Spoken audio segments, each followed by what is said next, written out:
Ang karera ng isa sa mga greatest Puerto Rican boxers sa kasaysayan. Pero bago tayo magpatuloy, huwag niyo po sanang kalimutang mag-subscribe mga bossing pagkatapos mapanood ang video. Maraming salamat po. Miguel Angel Cotto, boksingerong nagpadugo sa ilong ni Floyd Mayweather Jr. at nagpadugo rin sa kanang tenga ng ating pambansang kamao. Noong malapit nang lumubog ang araw sa karera ng isa sa mga alamat ng boxing sa Puerto Rico na si Felix Tito Trinidad, ay isang batang mandirigma naman ang umuusbong. Undefeated sa unang 20 profesional na laban. Nabigyan ng pagkakataon si Tiambre ng 2004 si Miguel Cotto na sumabak sa isang world title fight, katunggali ang isa ring undefeated fighter na si Kelson Pinto. Tinalo siya ni Pinto ng 2 beses ng sila'y amateurs pa. Pero sa panibagong yugto ng kompetisyon nila ay iba ang naging resulta. Pinaglabanan ang bakanteng WBO Junior Welterweight title. Early rounds pa lang ay pinakita na ni Cotto ang bangis ng kanyang signature left hook.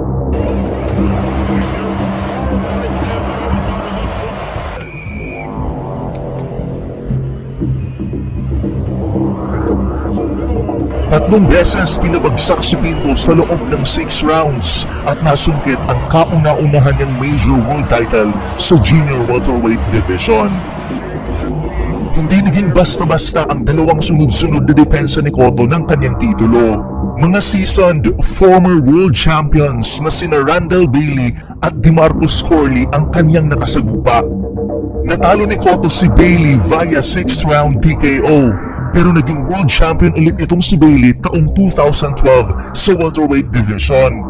Sa pangalawang depensa naman, bagamat na knockout ni Cotto si DeMarcus Corley sa loob lamang ng 5 rounds, ay nasaktan naman siya nito sa 3rd round nang tumama ang isang sneaky right hook ni Corley, dahilan na parang nag-cute chicken dance si Cotto.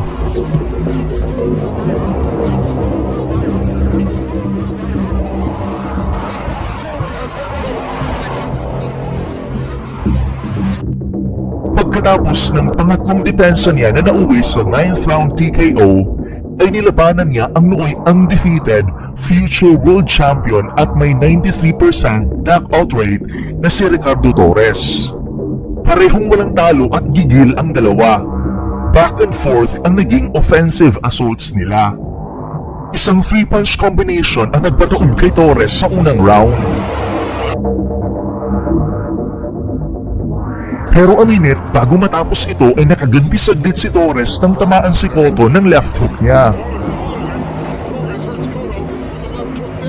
Ang parehong suntok ang nagpakalug din kay Cotto una sa ikalawang round na nagresulta later sa parang life and death scenario kay Cotto.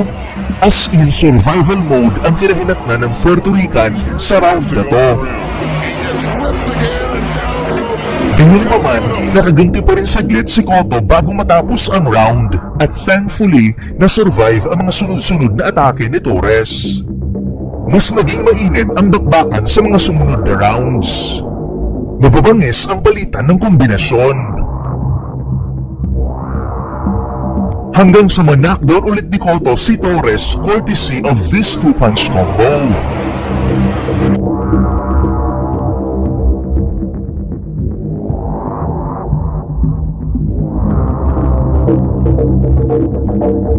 Dumating ang round 7 at nasaktan na naman ni Torres si Cotto sa opening seconds nito.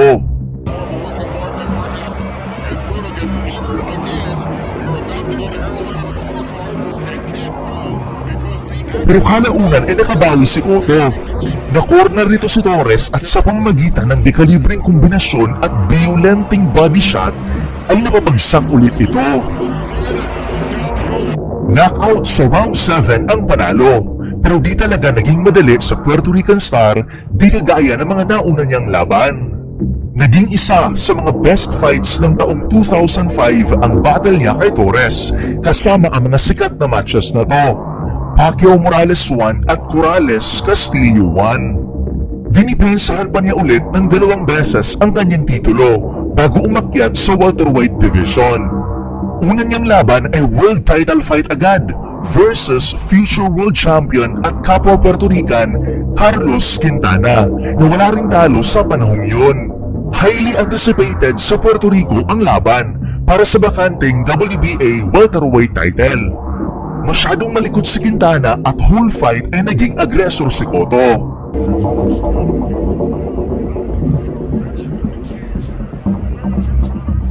Kaya ni Quintana saluhin ang mga mabibigat na patama ni Cotto sa taas.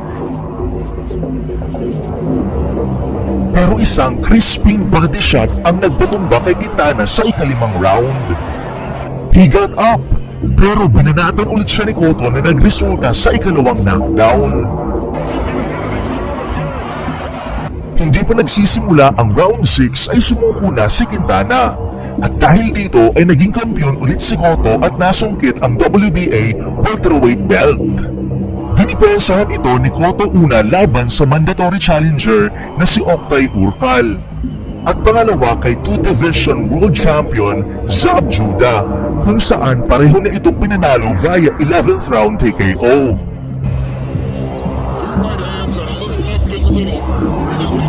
Pangatlong depensa niya ay close fight victory over the great Sugar Shane Mosley. At sa pang-apat na depensa naman ay laban kay Alfonso Gomez na di na umabot pa ng 6 rounds dahil sa panukala ng doktor na itigil na ang laban after sa punishment na tinamo ni Gomez within 5 rounds.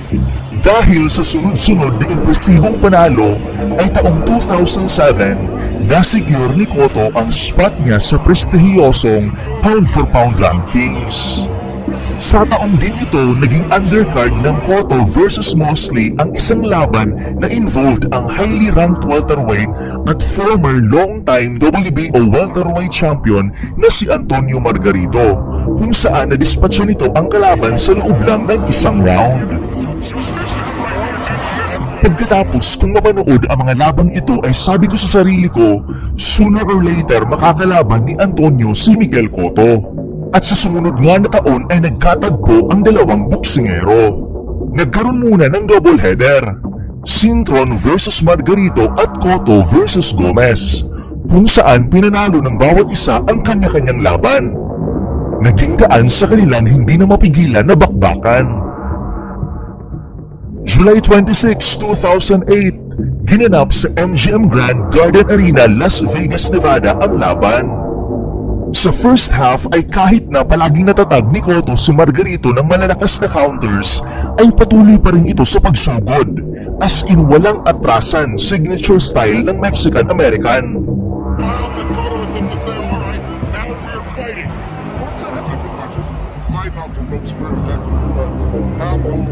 Nang magsimula ang second half ay mas nagiging epektibo na ang agresibong atake ni Margarito. Laban sa pressure hunting tactic ni Margarito ay slugger boxer style naman ang sagot ni Cotto. Habang tumatagal ay mas nadudumina na ni Margarito ang aksyon at tumatamlay na ang mga counters ni Cotto. Kalaunan, habang duguan ay na-knockdown si Cotto sa 11th round, courtesy ng kombinasyon ni Margarito at medyo pagod na rin na Cotto. Bumagsak ulit siya sa nasabing round kahit wala namang solid na patama si Margarito. Sinyales ng accumulative pain at fatigue na rin talaga sa side ni Cotto. Ito ang kauna-unahang talo ni Cotto na immediately nag-promote kay Margarito bilang numero 1 sa welterweight division. Nanalo nga si Margarito dito pero natalo siya via 9th round TKO sa sunod niyang laban kontra Sugar Shane Mosley.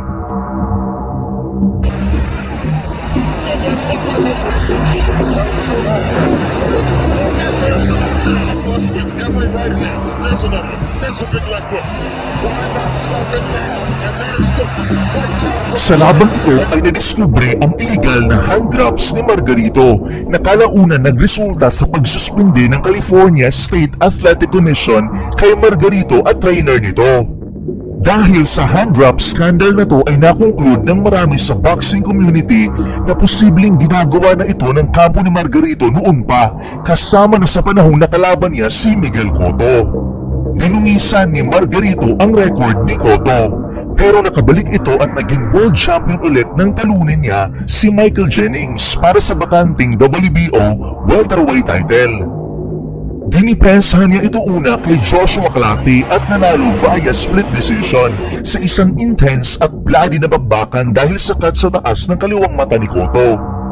Bumagsak na si Clottey through a left jab nang patapos na ang unang round pero rumesbak ito at pinahirapan ng husto ang kampyon.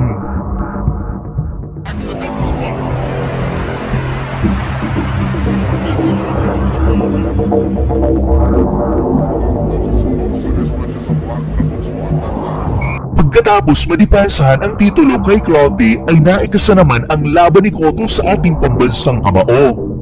Laban na nagpatumba sa kanya ng 2 beses.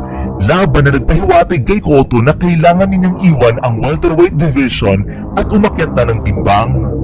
Dahil sa talo niya ay naging 7-weight world champion ang ating pambansang kamao. Pero di ito naging madali kay Manny sapagkat nagkaroon din ng injury ang kanyang kanang tenga dahil sa mga mabibigat na patama ni Cotto. Pagkatapos matalo kay Manny ay umakyat na naman ng dibisyon si Cotto. Kagaya ng naging sitwasyon niya as welterweight ay nasabak agad siya sa world title fight at tinalo ang nooy undefeated na Israel boxer Yuri Foreman via 9th round TKO. Ang signature hook ni Cotto sa bodega ng kampyon ang nagpatigil ng laban. Dahil dito ay naging 3-division world champion si Cotto, kagaya ni Felix Trinidad. Naging successful ang dalawang magkasunod na depensa nito, una laban kay Ricardo Mayorga via 12th round technical knockout. At pangalawa ay rematch kay Margarito at dito napaghiganti ni Cotto ang kanyang unang talo. Total dominating performance this time ni Cotto ang naging dahilan ng grabing pamabaga ulit ng kanang mata ni Margarito. Ang matang a year before ay nagiba na rin una ng ating pambansang kamao. Ang sitwasyong ito ay nag-udyok sa mga ringside physicians at referee na itigil na ang laban bago mag 10th round. Great TKO revenge ang naging resulta paduro kay Cotto. Sa sumunod naman na taon, 2012, ay nabigyan ng tsansa si Cotto na makalaban si Floyd Mayweather Jr. Binigyan ni Cotto ng magandang laban ang undefeated American kung saan maraming beses din niya itong na-corner at napatamaan ng mga solidong bitaw. Natalo si Cotto dito pero action-packed ang laban at dumugo ang ilong ni Manny May.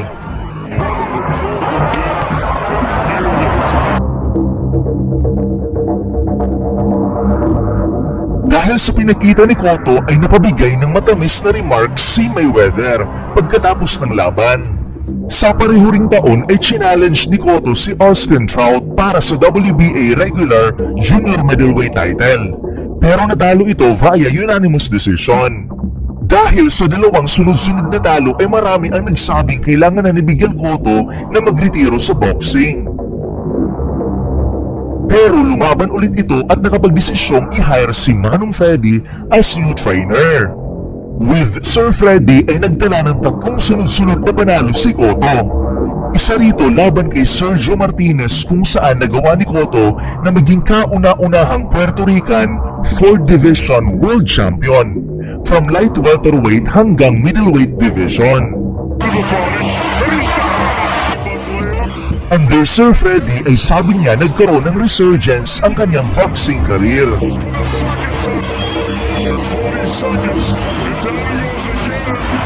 Pagkatapos madepensahan ni Cotto ang The Ring at WBC middleweight titles laban kay former Unified Middleweight Champion Daniel Gill via 4th round TKO, ay nakalaban niya ang fast-rising Mexican star na si Canelo Alvarez. Highly anticipated ang laban na to dahil sensational din ang knockout win ni Alvarez over James Kirkland. November 21, 2015, naganap ang magandang bakbakan.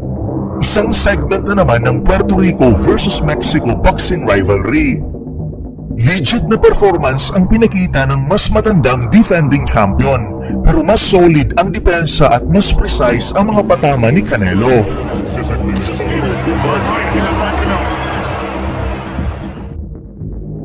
Bagamat natalo ni Alvarez si Cotto ay kung ikukumpara sa ibang pinataob nito ay malaking props pa rin para sa Puerto Rican legend, considering na 35 anyos na siya nung sila maglaban. Lumaban ulit si Cotto year 2017 at naging kampiyon ulit ng talunin ang Japanese fighter na si Yoshihiro Kamegai. Napanalo niya ang laban via unanimous decision at nasungkit ang bakanting WBO light middleweight belt. Pero December ng parehong taon ay natalo siya kay Saddam Ali, kaya nakuha rin sa kanya ang nasabing titulo. Ilang beses din nakalog si Cotto sa laban na to. Sinyalis na rin na umaandar na ang makina ng Father Time. Ang labang ito kay Saddam Ali ang nagsilbing farewell fight ng Puerto Rican boxing legend. Sa kabuuan ay nagtala si Miguel Cotto ng 41 panalo, 6 natalo at 33 na knockout. Naging kauna-unahang 4th Division World Champion ng Puerto Rico. Noted as a vicious body puncher with left hook as signature punch. All-around boxer puncher. At bago ang opening bell ng laban ay nakatalikod muna facing his corner. Ang naging karera ng nag-iisang Miguel Angel Cotto ay magandang halimbawa ng boksingerong walang takot na harapin ang kahit na sinong kalaban sa ring. Maraming salamat mga bossing sa panonood. Huwag niyo po sanang kalimutan mag-subscribe mga bossing at hit na rin ang notification bell para updated po kayo sa ating mga videos.